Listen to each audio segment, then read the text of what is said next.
Mightn't Pascal have been better off wagering on no God at all, rather than on the wrong God? Indeed, doesn't the sheer number of potential gods and goddesses on whom one might bet vitiate Pascal's whole logic? Pascal was probably joking when he promoted his wager, just as I'm joking in my dismissal of it.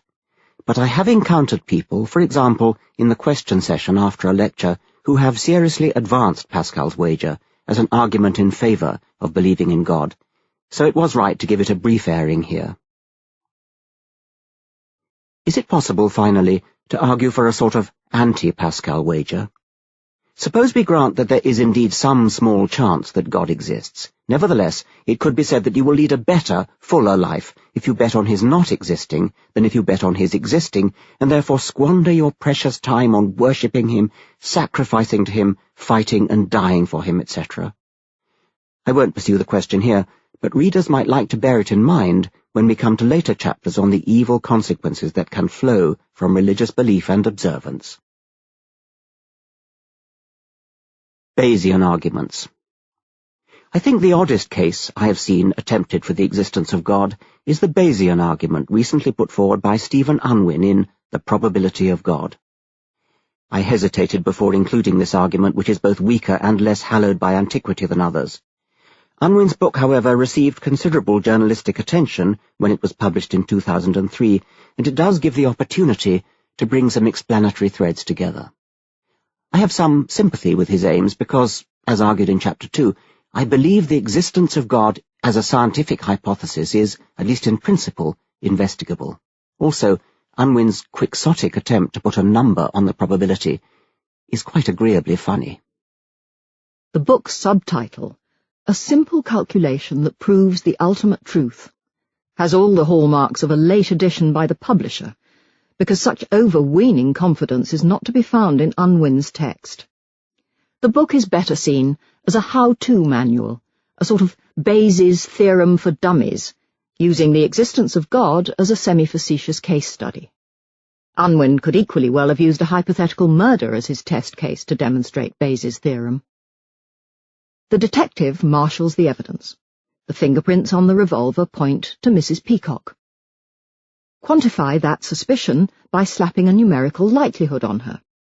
However, Professor Plum had a motive to frame her. Reduce the suspicion of Mrs. Peacock by a corresponding numerical value. The forensic evidence suggests a 70% likelihood that the revolver was fired accurately from a long distance, which argues for a culprit with military training. Quantify our raised suspicion of Colonel Mustard. The Reverend Green has the most plausible motive for murder. Increase our numerical assessment of his likelihood. But the long blonde hair on the victim's jacket could only belong to Miss Scarlet. And so on. A mix of more or less subjectively judged likelihoods churns around in the detective's mind, pulling him in different directions. Bayes' theorem is supposed to help him to a conclusion. It is a mathematical engine for combining many estimated likelihoods and coming up with a final verdict which bears its own quantitative estimate of likelihood. But of course that final estimate can only be as good as the original numbers fed in. These are usually subjectively judged, with all the doubts that inevitably flow from that. The GIGO principle, garbage in, garbage out, is applicable here, and in the case of Unwin's God example, applicable is too mild a word. Unwin is a risk management consultant who carries a torch for Bayesian inference as against rival statistical methods.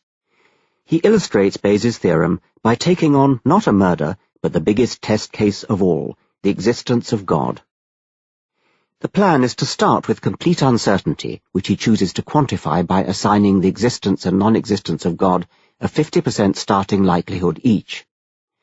Then he lists 6 facts that might bear on the matter, puts a numerical weighting on each, feeds the 6 numbers into the engine of Bayes' theorem, and sees what number pops out.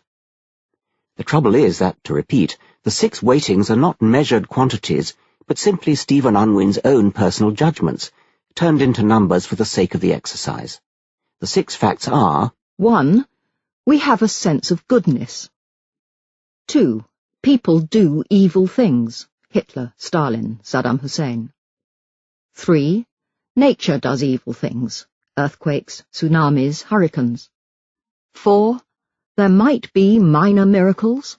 I lost my keys and found them again. 5. There might be major miracles. Jesus might have risen from the dead. 6. People have religious experiences.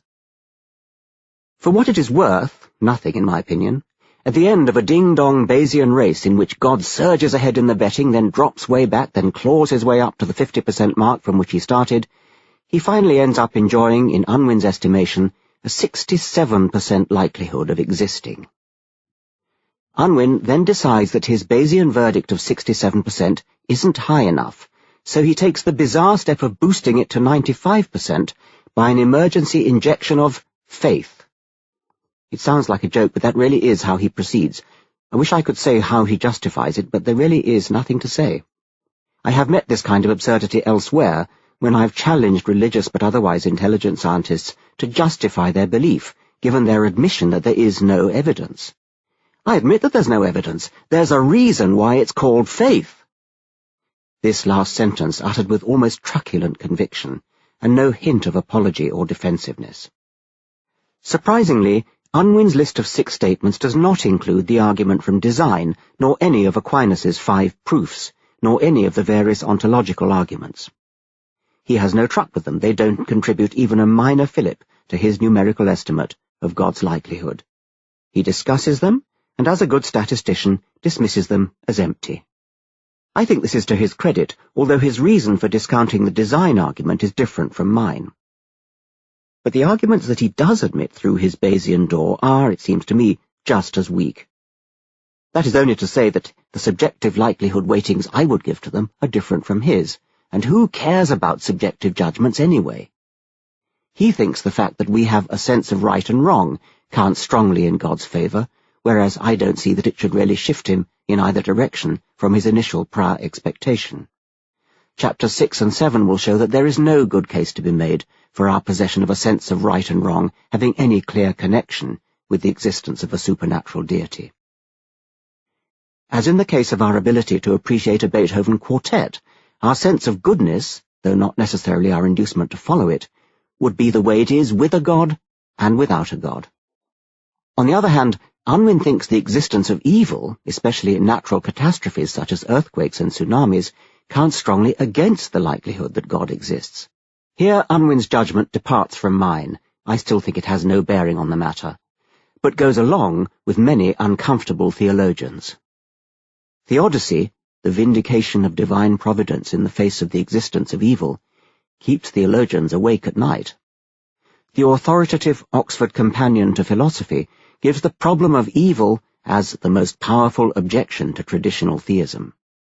But it is an argument only against the existence of a good God. Goodness is no part of the definition of the God hypothesis, merely a desirable add-on. Admittedly, people of a theological bent are often chronically incapable of distinguishing what is true from what they'd like to be true. But for a more sophisticated believer in some kind of supernatural intelligence, it is childishly easy to overcome the problem of evil.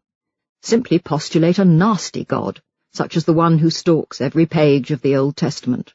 Or if you don't like that, invent a separate evil God, call him Satan, and blame his cosmic battle against the good God for the evil in the world.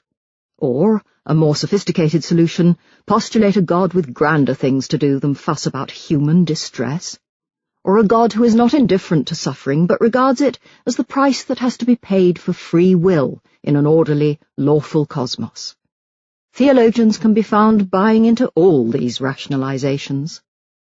For these reasons, if I were redoing Unwin's Bayesian exercise, neither the problem of evil nor moral considerations in general would shift me far one way or the other from the null hypothesis, Unwin's 50%.